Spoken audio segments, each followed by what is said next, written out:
Hi, everyone. This is Bob Sorrentino from Italian Roots and Genealogy. Be sure to check out our blog, our YouTube channel, and our newsletter, and our great sponsors, Phil Italy, Italy Rooting, and Abitativa Casa. And my guests today are Charlie and Steve Bongiorno.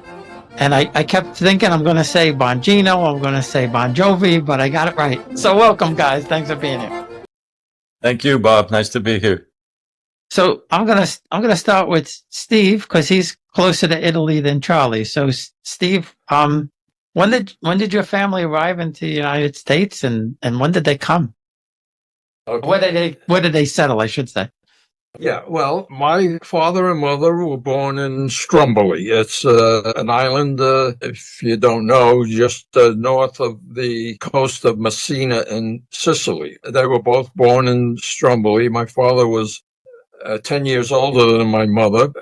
They lived about 200 yards apart from each other, and their families knew each other, but because of the difference in age, my mother and father were really not friends or anything like that. So you want to know when they came. My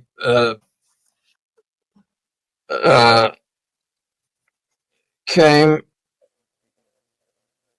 age 16 on April 15th of 1912. That's a date that the Titanic went down. When he arrived at Ellis Island, the immigration station in New York, in the morning, he learned that the Titanic had gone down the night before. So he was probably on his way to New York while the Titanic was sinking in the North Atlantic. So that's when he arrived, okay, at age 16. My father arrived, and Was he alone, Dad, or did he come with his brothers? no, he was my father was one of 9 children, 5 brothers and 4 sisters. My father was the youngest of the brothers. All of his brothers had already immigrated to New York ahead of him, okay? And they all remained except one brother who went back to Italy to get married and stayed in Italy, okay? Now, so 5 years later, while my father was here working with his brothers in the fruit and vegetable business, he declared his intention to become a U.S. citizen, which meant that he had to renounce his allegiance to the then King of Italy, Victor Emmanuel. 3 years later, he became, in 1920, he became a naturalized U.S. citizen. By the way, Dad, let me interrupt you just for a second. The fact that Grandpa became a naturalized U.S. citizen, renouncing his Italian citizenship, prohibits me from requesting Italian citizenship by bloodline. By bloodline. So, you know, I mean, I've lived in Italy long enough to request Italian citizenship, but I could have gotten it automatically through bloodline because all of my grandparents were Italian citizens, you know. But the fact that Grandma and Grandpa, the paternal grandfather became naturalized, renouncing his Italian citizenship, he was no longer considered an Italian citizen from there on in. So, you know, because I got some information on that years ago, and that's what they told me, just as an aside. And- Let's not get into politics. They actually changed it again because technically I was eligible under my father until just recently, until that last change, because my father was born while my grandfather was still an Italian citizen. He naturalized when my father was 16, and at one point in time that was good. Now it's not. I'm still eligible through my mother, but they keep raising the prices. They keep making it harder and harder and harder. Yeah. Well, anyway, well, that's interesting. So as soon as he became a U.S. naturalized in April of 1920, he then went back to Stromboli to visit his mother, who was ill, but wasn't on her deathbed because she died 5 years later, okay, in Stromboli. passport. Okay. So that was my father. Now, my mother, she was born in Stromboli, as I mentioned, and she came here at age 21. She married my father, who had been here for several years. They moved to Mount Vernon, where I was born, in a home, which was not unusual at that time. And they lived there for about 60 years. Then when my father died in 1986 at age 91, my mother moved to California to be near her daughter and grandchildren. And there she happily spent the last 13 years of her life. And that's where the flame of the candle that was her life went out. When she died, it's kind of an interesting point, and maybe not so unusual, but in Stromboli, there was a tradition or a custom that whenever a native of Stromboli died anywhere in the world and news reached Stromboli about that death, they would sound the church bells. And of course, people there would wonder who died, sounding the bells for. And it just reminded me of John Donne's immortal words about 400 years ago that said, "Never send to know for whom the bells toll. It tolls for thee." You know, That's pretty bleak, Dad. Well, that's really interesting that custom that they do that, because they may do it other places, but I never heard that before. So now they were from the same town. Was when your mother how did they meet here? Was it arranged by any chance, or did they know people, have acquaintances? Yeah, well, on the trip when my father went back to visit his mother, he met my mother, Then she came over later on. But, people in those days, or at least, from,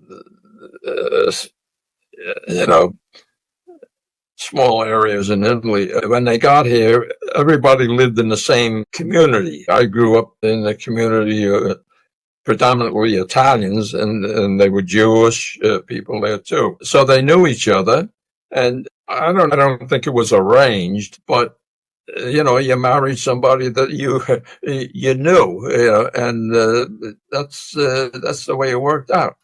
After they married, 2 years after that, in 1929, I was born, and grew up. My first language was Sicilian. In fact, even Strombolian, because that differed a little bit from even the Sicilian language. But I met the children of people that had been there earlier, and they spoke English, and that's how I learned it. And then I learned it in school and so forth. So when you went to school, you didn't speak English. And the reason I asked is I just interviewed Dr. Ignaro, who won a Nobel Prize, in medicine. Neither one of his parents ever went to any school at all. And he spoke only Italian when he first went to school. We'll be right back. Experience Italy like never before, traveling with a scheduled group or create your own bespoke tour with friends with philitaly.co. Pack your bags and follow Phil. That's www.philitaly.co.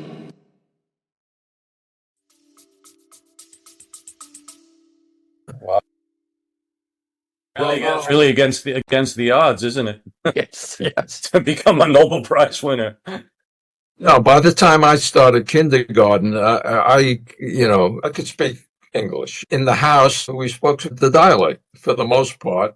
And then eventually we spoke English in the house because my father was, in contact with the customers that spoke English.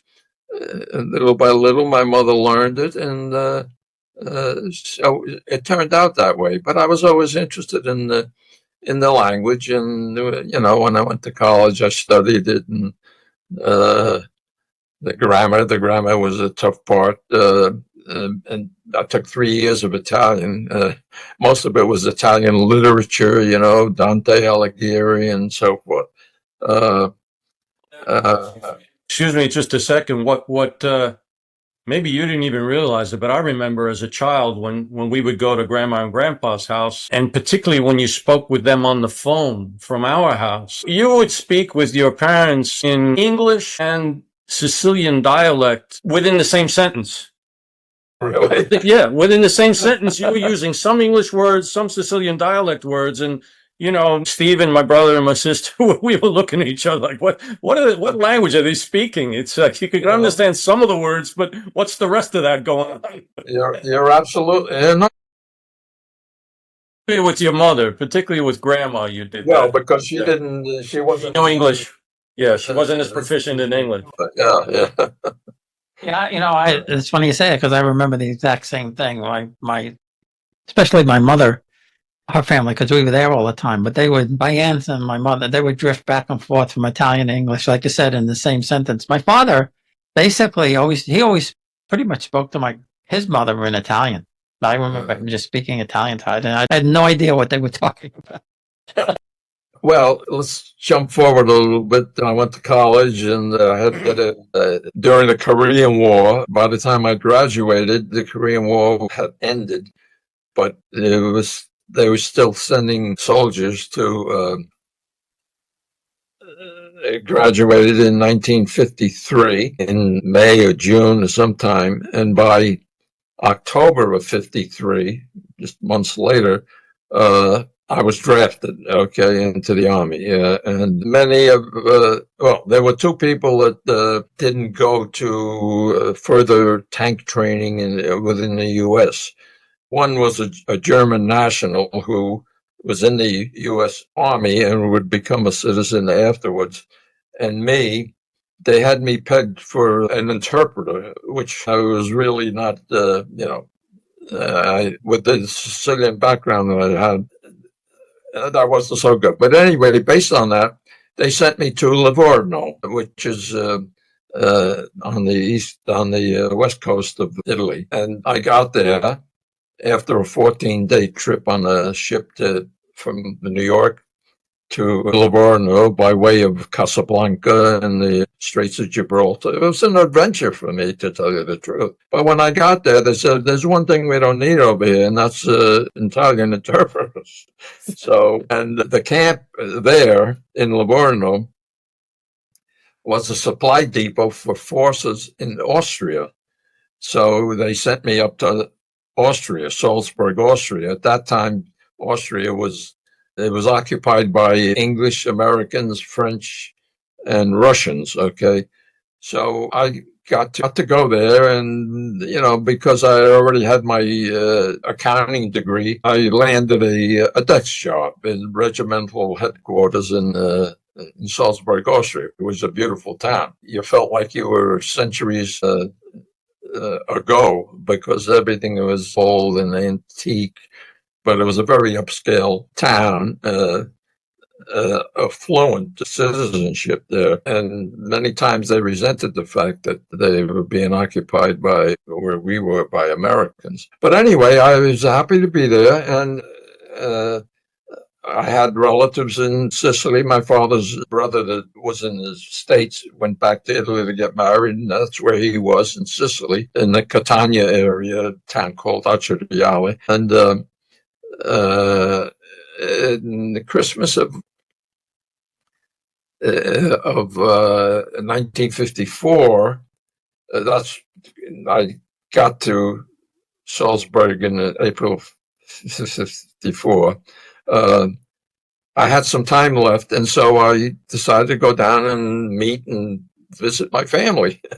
And I did that, and took a night train from Salzburg, changed at Innsbruck in Austria, and then caught a train that was coming from France that was going down into Italy through the Brenner Pass. So more adventure.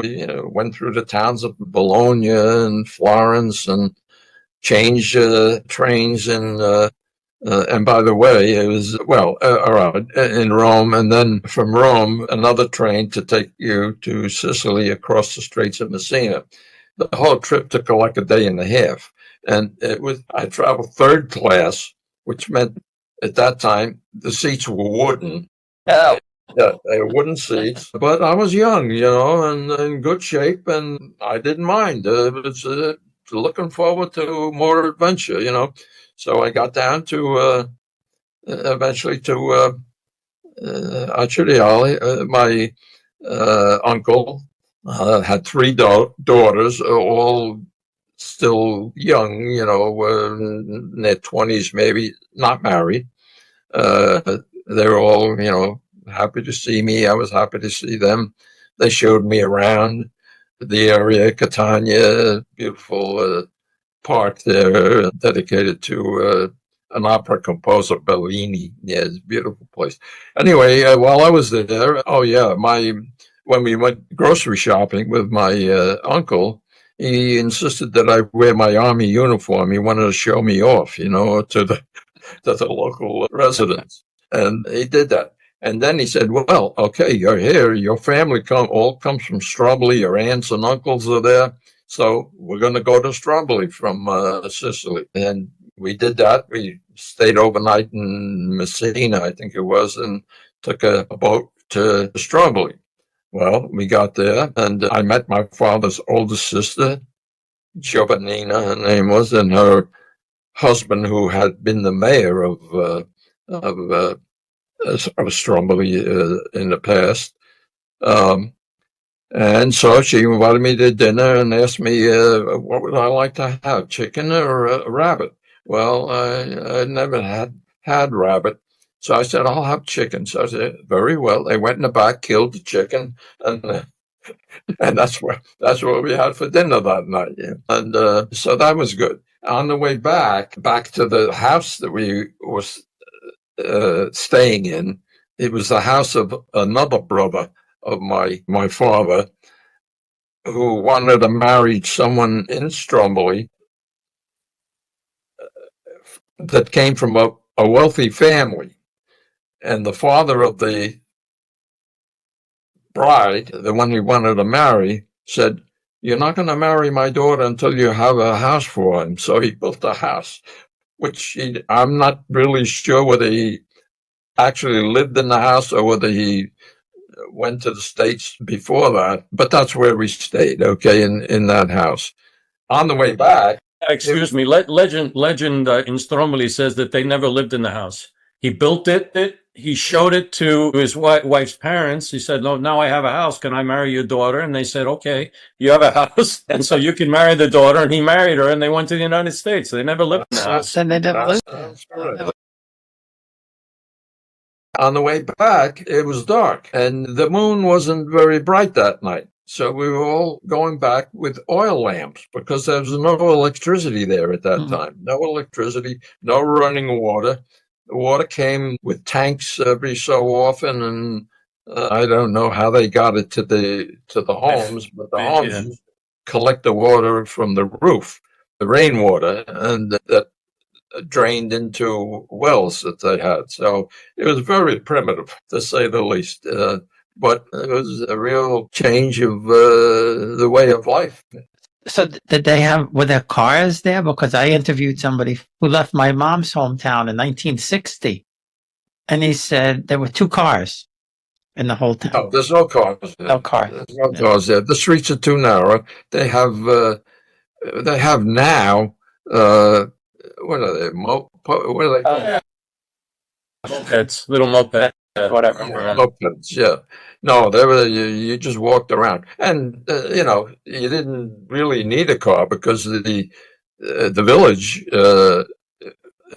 was small.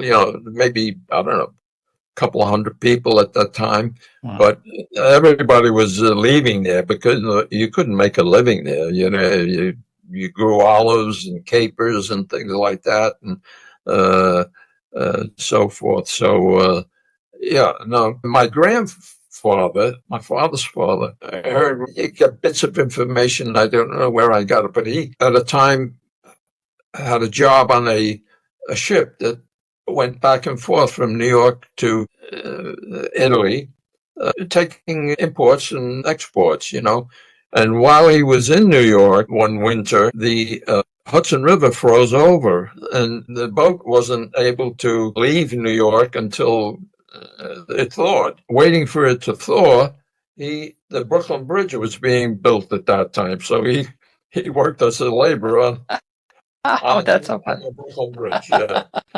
I don't know. Fantastic. I don't know how long. Yeah, but he did. Yeah. So Carved his initials in there Yeah, somewhere. So Charlie, I want to ask you now. Have you been to Stromboli? I have been to Stromboli.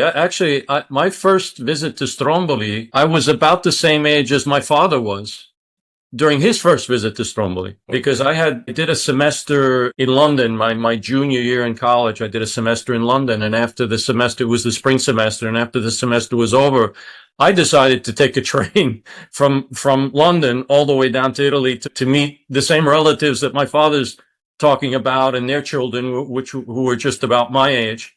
I was 20 years old, and I visited a lot of cities in Italy during that time, and they took me to Stromboli. So that was in 1981, and although there was electricity, I remember this clearly. There was electricity at that time and running water. When we got to the house, which was my grandfather's house, we couldn't get the generator going to get the electricity. The electricity, you needed it to draw the water up and take a shower. So we would go and, we had to take a swim in the salt water and come back to the house, and we would have to drop a bucket into the well, the underground well, pull up freezing cold water and pour the bucket over your heads. Someone would hold a colander, okay, to sort of simulate a shower.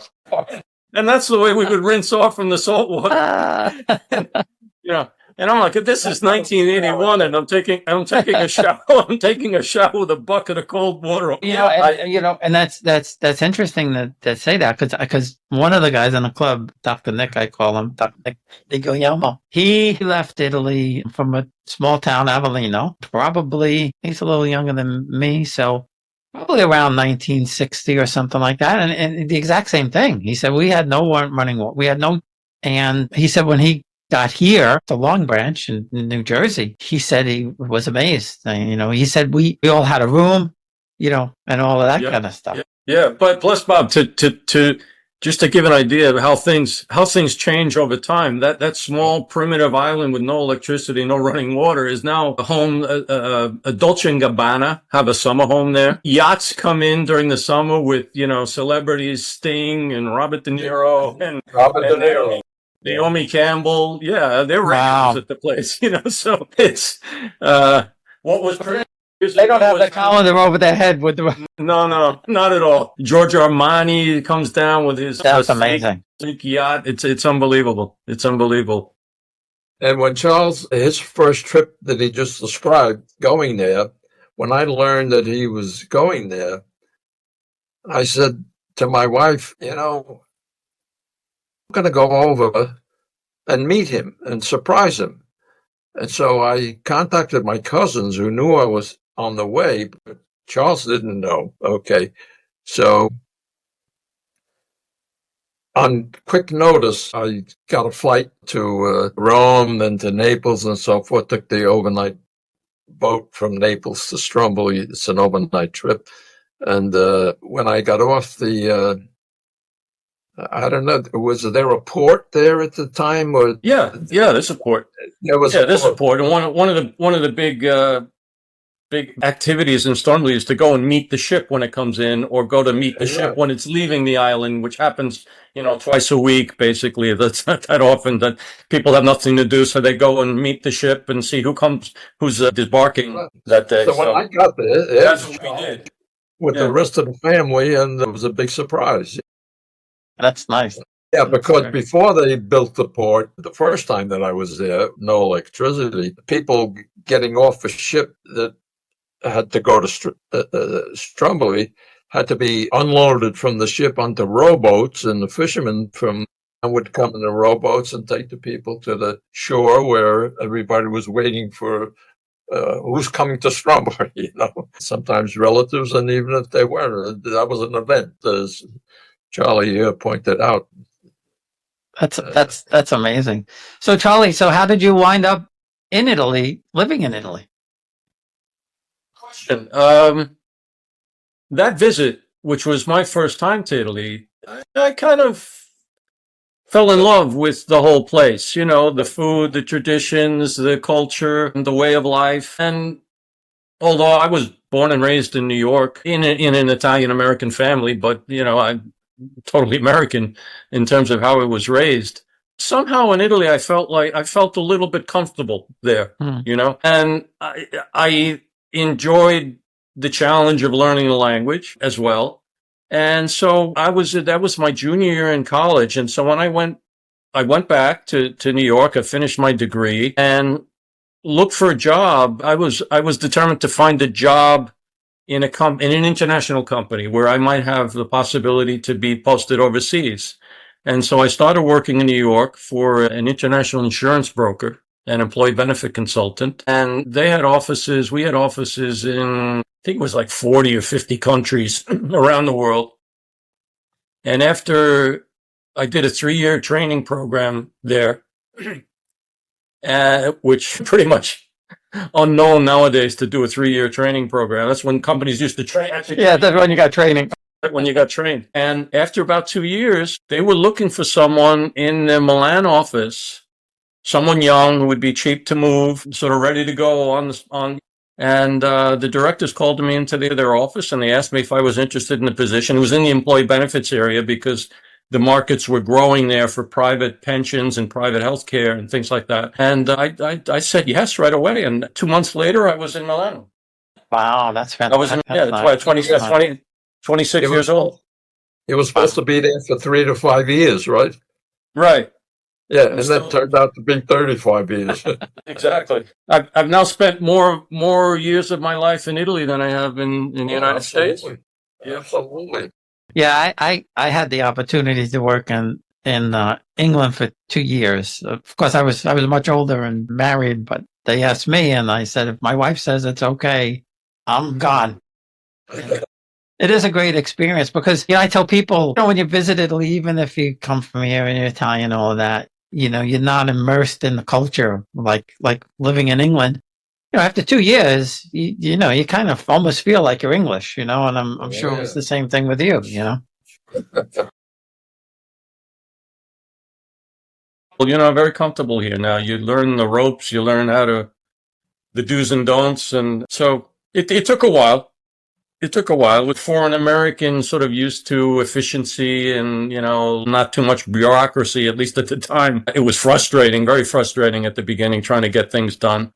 You learn that there's another way to approach things and another way to approach people and another way to approach problems. Yeah, one of the American guys, he took his family there for a year, and he had gone first, and he had to get some paper for his wife. I forget what it was, one of those residency things or something like that. And he said I went to there were 2 windows. I went to one window, and I asked the guy, and he said, no, you can't have that here. So I said to my wife, well, let's go over to that window and see what he says. He went over to that window. The guy came over.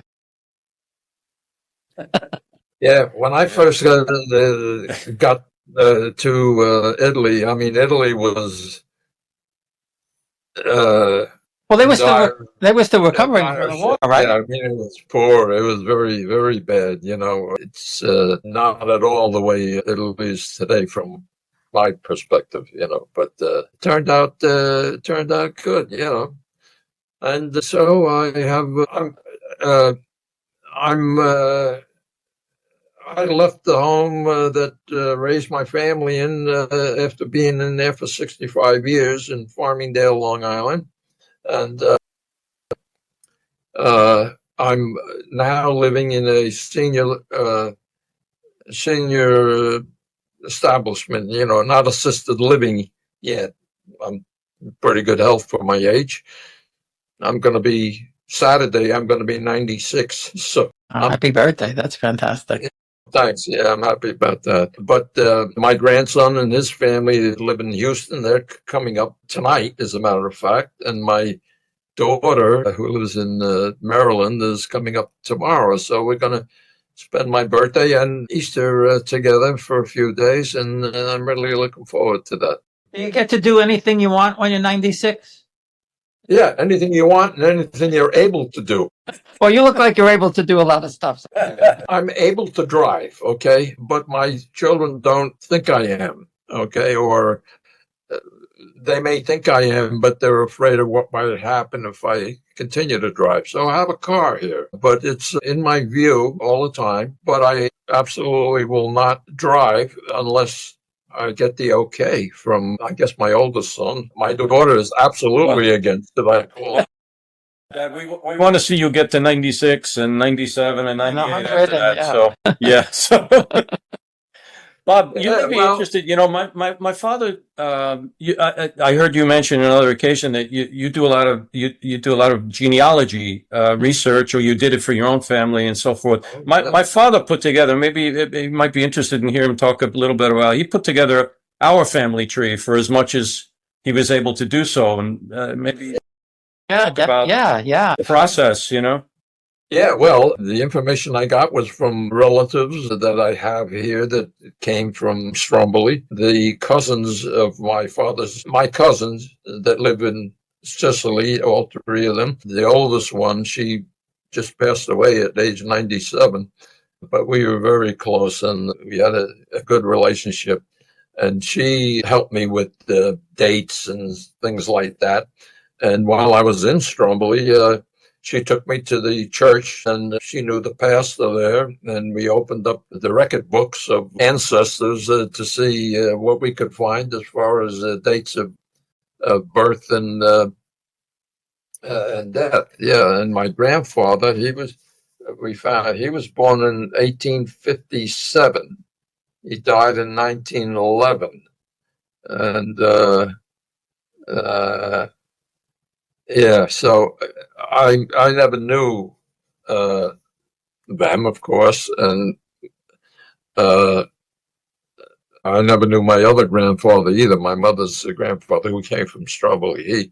He when my mother came, she came with a family, but her father had already been here in the U.S. and he used to send money back to Stromboli and so forth. And he'd go back every once in a while, stay, have another child, and then go back to the U.S. He passed away before I knew him. So I never knew my. How far were you able to go back in time with the family tree to your grandfather? Yeah, only my grandfather. Okay. Yeah, it wasn't, my cousin Sarah took me to the church and the church is, what time period are you interested in? And so I wanted to see my grandfather. So they brought out the books and I got information, but But he as was far in a as hurry. He as said, long as- "Are you done yet?" and so forth. So it was kind of a rush job, And I'm not sure I would be able to tell him much about who I was looking for. I know that my grandfather, he was the first Stephen. His father was a Giuseppe. So my father's oldest brother, Uncle Joe, was named Giuseppe. And after 5, they said, okay, we'll name my father after his father. And so now I'm the third. My son, who just walked in, is the fourth. He had twins. One of them was named Stephen, but he passed away shortly after birth. He would have been the fifth. So we have a. But now the other twin that survived lives in Houston right now, and they named him Jeremy Bongiorno. So we'll see what happens. so No, their son is, my son's. but My child. as far as you know, your family's been on that island for.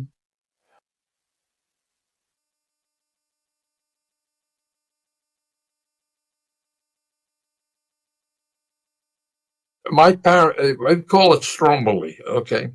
People here, my neighbors, they call it Stromboli. I said Stromboli is a sandwich. I says Stromboli is an island, a volcanic island, by the way. Yeah. And what was I getting at? No, that your family's been there for. Yeah. Oh, yeah. Yeah. As a matter of fact, when my parents referred to Stromboli between them, they call it Stromboli. Stromboli, yeah. And in English, it would be like Strong Island. And I looked that up, the history of it and so forth.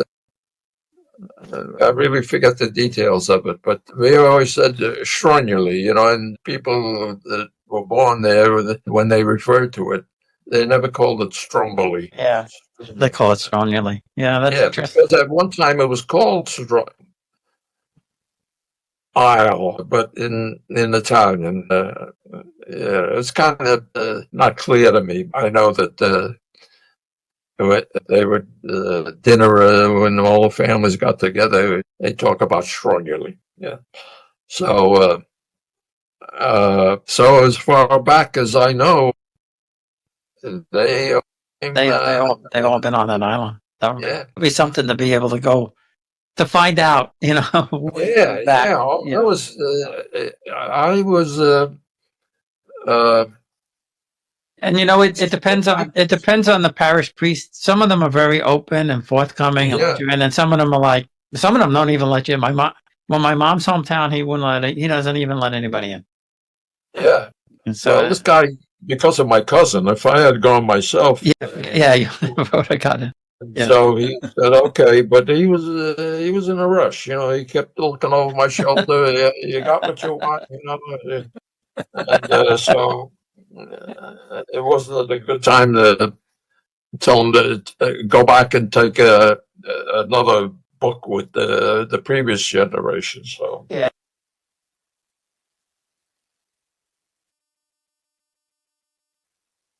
that could be.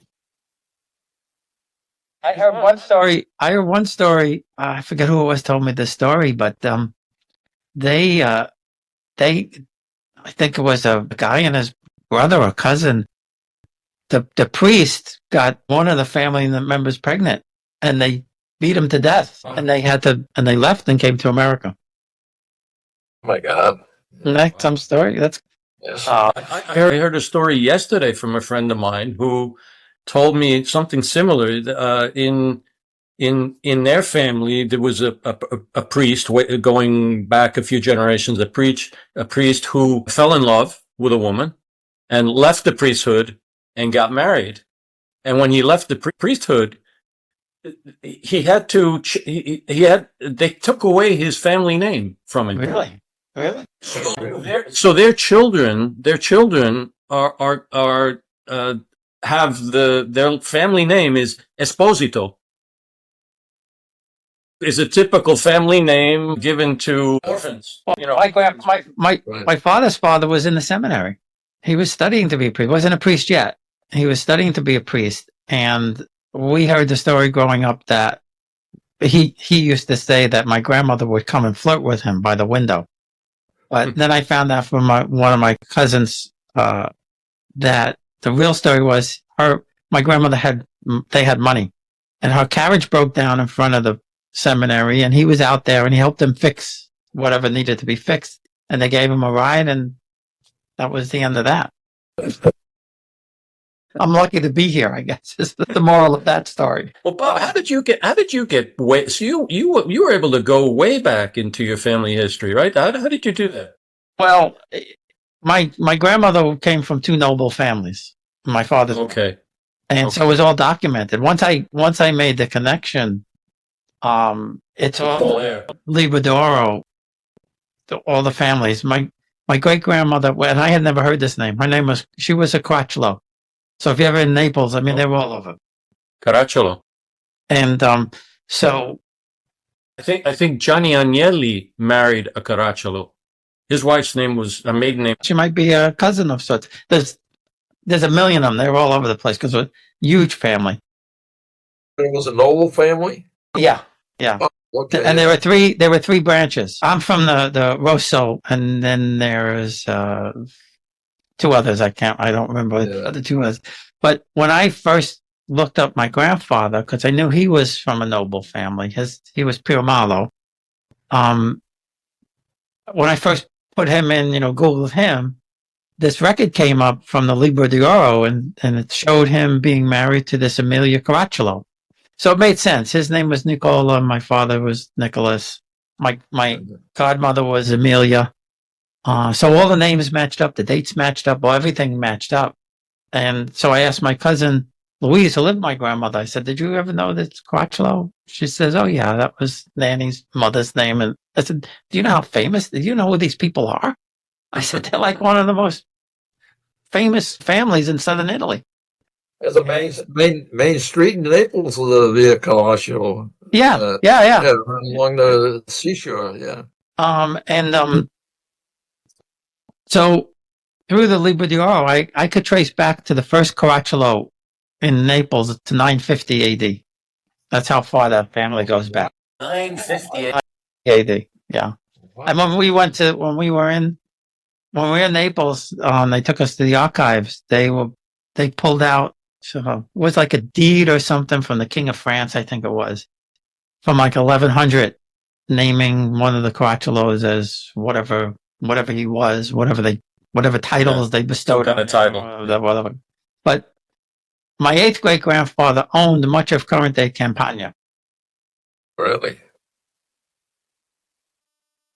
My 8th and 9th great grandfather were the princes of Avellino, and they were Okay. I mean, the wealth was beyond comprehension. But of course, things get watered down. The family's so big, and then you had naturally you had the unification, and that changed a lot of things. But yeah, it was an interest. I had no idea that I was ever going to find anything. And my mother's family were farmers from Torito in Bari. So Fascinating. had they, the families had not come here, be a whole different story. Well, listen, this has been a lot of fun. I appreciate you taking the time, and So the experience from fantastic. very good. So, Very good. Thanks very much.